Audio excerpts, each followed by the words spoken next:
Ya, perkenalkan nama saya Alan Effendi, saya berasal dari Dusun Jeruk Legi, Desa Katongan, Kecamatan Ngelipar, Kabupaten Gunung Kidul.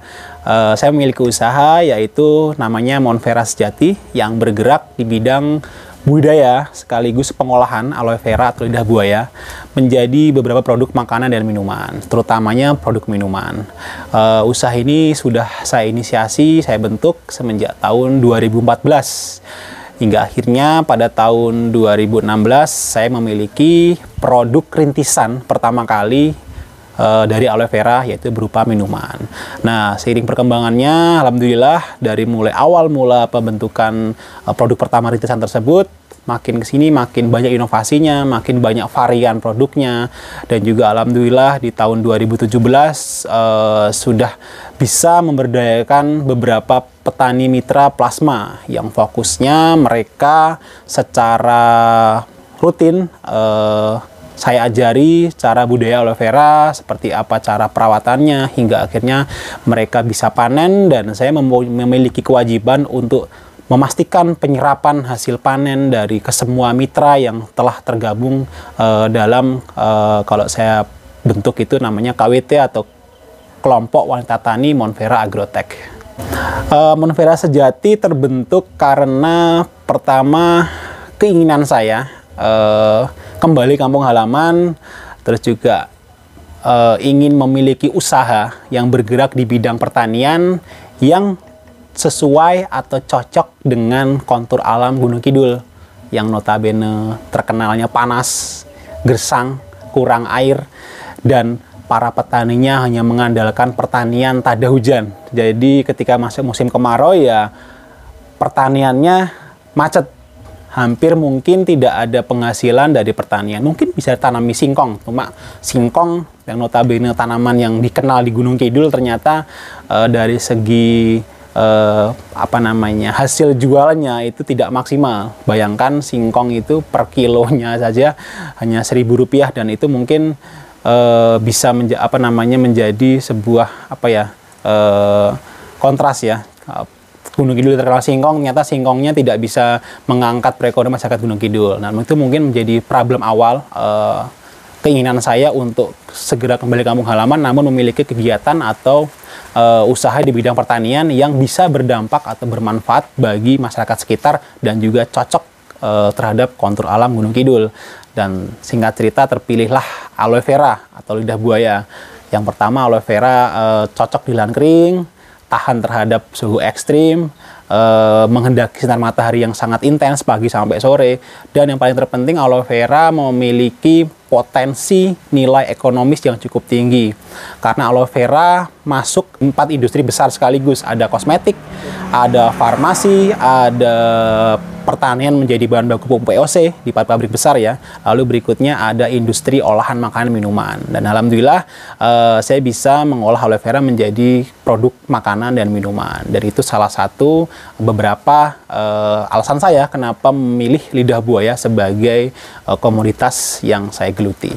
Secara teknis kalau budidaya aloe vera memang cukup mudah sekali, karena memang aloe vera ini saya pilih karena saya basicnya itu tidak ada pertanian. Saya harus punya komoditas yang meminimalisir skill-skill tentang pertanian, dan alhamdulillah lidah buaya ini pertama cukup mudah. Dia hanya memerlukan air yang cukup, nutrisi yang saya bilang tidak perlu detail-detail banget karena dia hanya menghendaki pupuk kandang saja.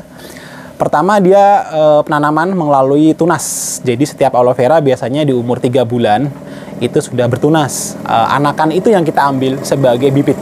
Nah, dari anak-anakan tersebut nanti kita akan pilah anakan yang paling sempurna dari bentuk fisiknya, tingginya, dari mulai bentuk bobot daunnya, ada 9 helai dan sebagainya. Itu akan kita pilah, lalu kita akan pisahkan dan akan kita jadikan anakan-anakan sebagai calon-calon indukan-indukan. Itu kurang lebih kita umur 3 bulan anakan, nanti kita akan tanam di media, bisa di lahan langsung ataupun di pot. Nanti medianya kalau di pot itu perbandingannya adalah tanah 1, pupuk 1, dan setengahnya itu bisa dicampuri sekam bakar atau perlit sebagai poros ya, supaya tanahnya itu nggak padat. Kalau di tanah langsung itu nggak perlu dengan campur-campuran poros perlit, karena dia bisa langsung pupuk dan dikasih pupuk dan langsung kita tanami. Untuk jarak tanam sendiri kalau di tanah langsung itu kurang lebih 50 kali 70. Lalu setelah itu perawatan berikutnya hanya memaksimalkan penyiraman. Biasanya kalau di tahap awal itu selama 2 bulan kita harus menjaga penyiraman supaya dia cepat bertumbuh, cepat beradaptasi, dan akhirnya bisa hidup semua. Kadang-kadang kita tanam kalau di musim kemarau itu ada persentase dia pembusukan, jadi belum akar belum tumbuh tapi sudah busuk duluan karena memang penyiramannya kurang atau lain sebagainya. Seperti itu. Nanti kalau posisi panen gitu kurang lebih 12-15 bulan. Kita tanam awal, nanti kita tunggu 12-15 bulan sekaligus perawatan penyiraman dan pemupukan ulang di 6 bulan pertama. Jadi ketika awal nanam, 6 bulan berikutnya kita pupuk, lalu sampai 6 bulan berikutnya kita pupuk lagi. Dan itu rata-rata 12-15 bulan. Baru kita bisa panen untuk pertama kalinya. Setelah itu, setelah panen pertama kali, kita akan panen per 3 minggu sekali, atau paling lama itu per sebulan sekali kita bisa panen.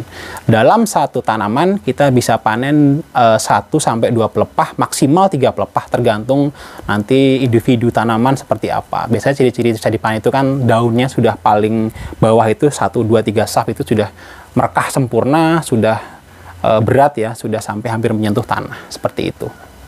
Ya, kalau kita punya sekitar 1000 meter persegi, kurang lebih kita bisa tanami sekitar 2000 tanaman indukan. Nah, ketika masuk masa panen, itu bisa kita rotasi panen per seminggu sekali. Nah, seminggu sekali katakanlah kita bisa panen 500 indukan. Itu kalau per tanaman bisa menghasilkan 1 kg, berarti kita bisa menghasilkan per kilonya kan Rp3.000 yang grade A. Katakanlah kita bisa panen grade A, berarti menghasilkan 500 tanaman itu 1.500.000 dalam 1 minggu. Ketika kita bisa panen seminggu sekali sejumlah 500 kg, berarti kita kurang lebih bisa panen nominalnya 6 juta dalam 2000 individu tanaman. Berarti 4 minggu, 1 bulan. Nah, rentang minimalnya seperti itu. Kita bisa tanam 1 individu tanaman 1 kg. Itu bisa maksimal, itu bisa 2 kg. Karena kalau cocok medianya, cocok lokasinya, dan juga perawatannya maksimal, itu satu tanaman kita bisa menghasilkan 2 kg daun. Nah, jadi bisa kita asumsikan dalam periode 4 kali panen dalam 1 bulan, kita dari 2000 tanaman individu kita bisa menghasilkan 12 juta per bulan.